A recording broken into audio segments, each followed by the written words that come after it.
pitiable and blind fools! Are you not aware of the Great One's arrival? Even now, his servants are coming across his kingdom, and the enlightened will give up their flesh to him. All will be present for his awakening. Do not fight the calling! Soon he will end his dreaming, and your world will be swallowed whole. Bow down and give thanks. You are the food of his new world.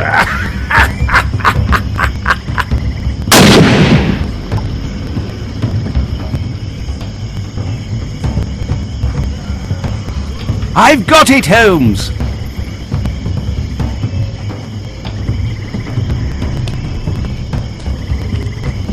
I haven't examined everything yet. Watson, see what you can do for this poor man. His servant took a harsh and terrible revenge by letting him go to these wild men. As for the others, I'm afraid we are too late.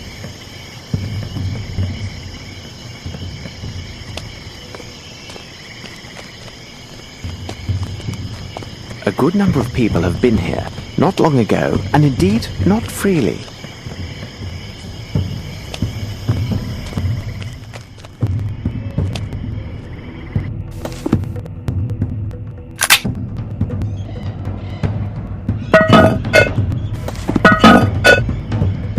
What a strange book. I've never seen these idioms before. How perfect. It will provide welcome diversion during our return voyage.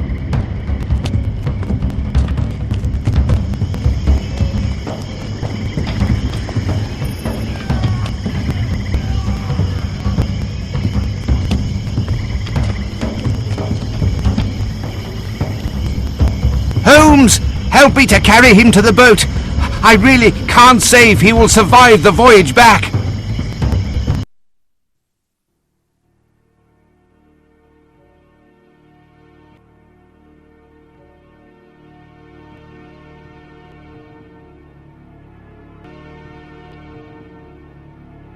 By the devil, that'd be Arneson.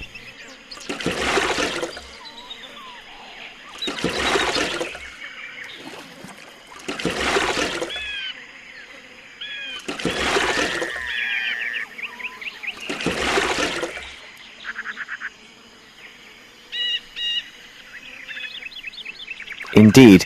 Do you know someone who can be accommodating and tend to him? You takes yourselves round and seize that little Lucy what lives on the boat. I know where Lucy is. Please, help my friends to lift this poor man to the wharf, and I'll go find Miss Lucy. What can we do for you, my pretty one? Dear madam, could you tell Lucy that we have found Mr. Arneson, and tell her to hurry? This may be her last chance to see him while he still breathes. Lucy! Lucy! Ah, here you are. This gentleman found you, fella. My God, can it be true? Sure enough, as he say. What have they done with you? Oh, my poor love!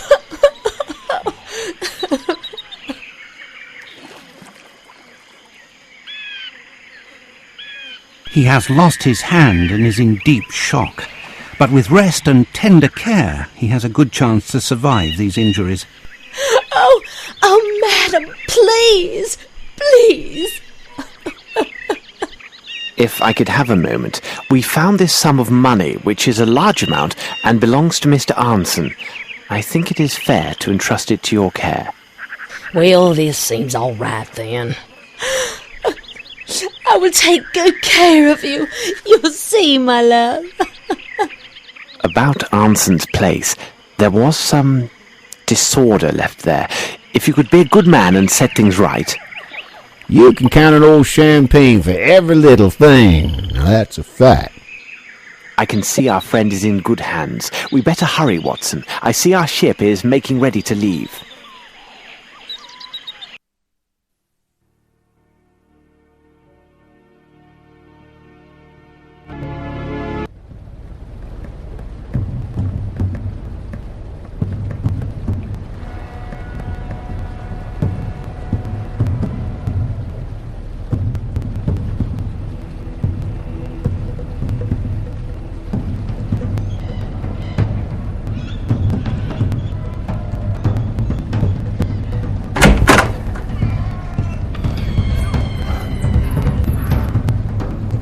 Watson, I have told you several times now, I am not to be disturbed.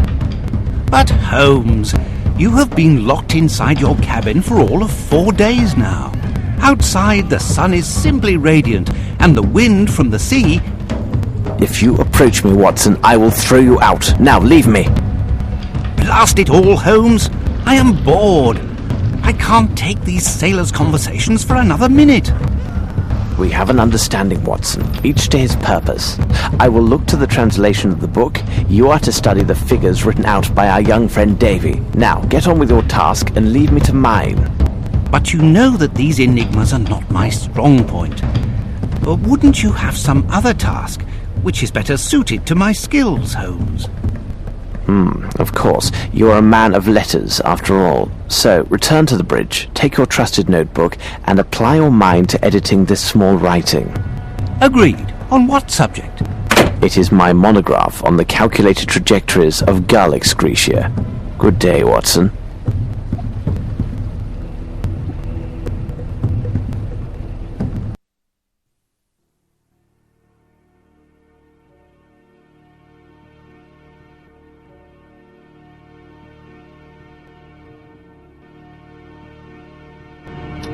I see we have received a message, undoubtedly from my brother Mycroft.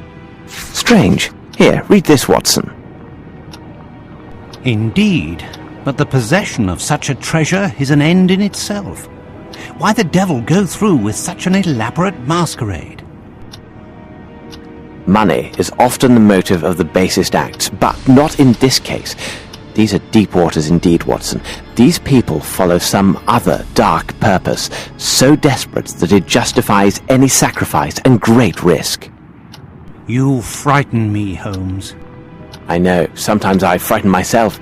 Enough of idle speculations, Watson. I asked you to study the figures drawn by young Davy. No doubt they are some cipher. What do you make of them?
Indeed, they are open to but one possible meaning, even if it eludes me at present. As for my own enigma, I have failed to penetrate the secrets of this book.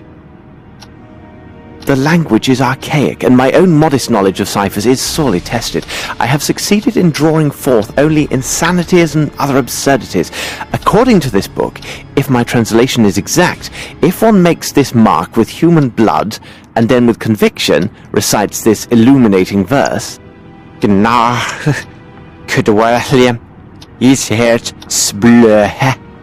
victim is mesmerized or demons leave his mind. I tell you, Watson, this reads like complete gibberish. I do not know what to make of it. How did you say it? What? These drawings, what a horror. I tell you, Holmes, this book gives me great unease, as does almost everything to do with this affair. I just recalled, Watson, didn't Barnes, the bookseller, tell us he had studied ancient history? Perhaps he might help us with the translation of this book. We must seek out better minds, for we are at a standstill. I have not the slightest idea where they could have taken these people and what consequences await them. Let's take our leave and see if Barnes might be of assistance.